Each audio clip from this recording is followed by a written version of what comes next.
Alright, so I'm continuing on my little discourse on Texas wines and our project down with Willis Dixon in Texas, in the hill country, beautiful, beautiful country.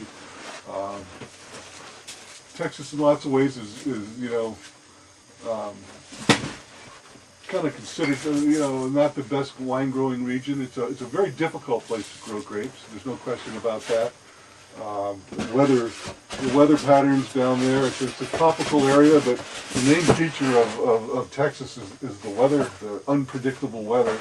And it's really a cause of the continental weather system.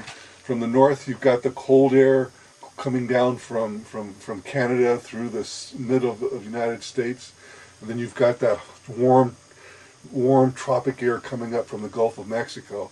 And when those two fronts hit, which is a kind of a moving scale, a moving area, is where you get the weather. So you can have in the middle of March, you can have two days of freezing weather, not frost weather, that really can knock out your young buds, and then a month later you can have a huge hailstorm, which we had in 2006, that just decimated the crop for that year. It's very difficult, very difficult on growers down there. We have a very close friend, Bill Blackman, is the manager of Granite Hill, which is an excellent, probably premier in our minds, vineyard in Texas. And he's always shaking his head in the beginning of a conversation. We'll start talking to him, and he'll be all discouraged, and why am I growing grapes in Texas? And by the end of the conversation, he's talking about how this could be the best year yet. So I mean, one of the things about being in the wine business, either as a grower or as a winemaker, I think the slogan, hope springs eternal, is definitely our creed down there. So I'm opening up a La Cruz. I'm going to be showing you a La Cruz bottle now, which is kind of a different label than the Dixon label. It's a little more colorful, a little more what I consider a Texas look to it, without the rattlesnakes and spurs and cacti. Oh, it isn't. It's another Jackie Cuvée. But anyway, excellent wine. Just to give you an idea of what the La Cruz label is, here's a beautiful tissue that Liz had put together with the Cruz logo on it. So let me get it. I think I have a bottle right here. Yeah.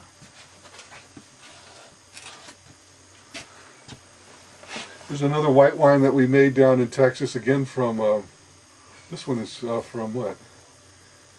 Peach, I don't remember what the varietal of this one. This is coming from Granite Hills. This is a 2002. Nice, so made it from, what can we make this from? Could be a rosé, I don't remember. Lewis is the record keeper.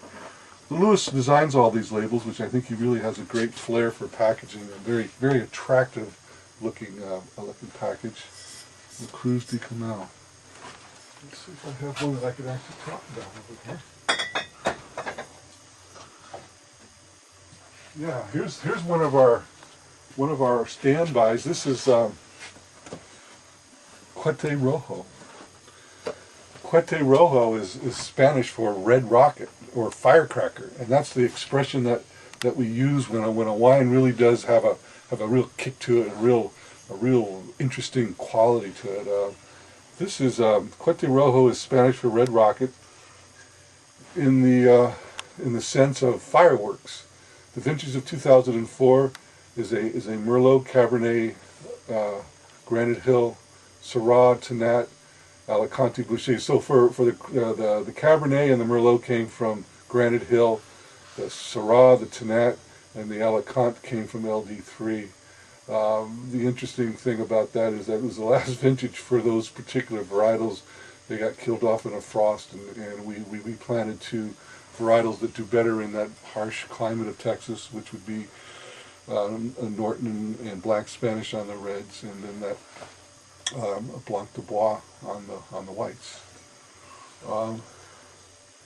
Very, very nice wine. This is sort of a signature wine of a blend that we make that tends to come from grapes outside, or at least outside of the grapes that Lewis is growing from that Granite Hill Beautiful, beautiful vineyard.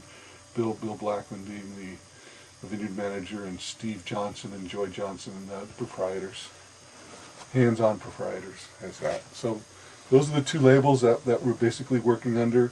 You have to go to Texas to try it, or come out here to California and talk to me, because we're not nationally distributed by any means. I think our biggest harvest was about 400 cases. So far in 2008, we've had beautiful weather down there. We're all expecting a very bountiful and very, very high quality vintage, but just have to wait and see.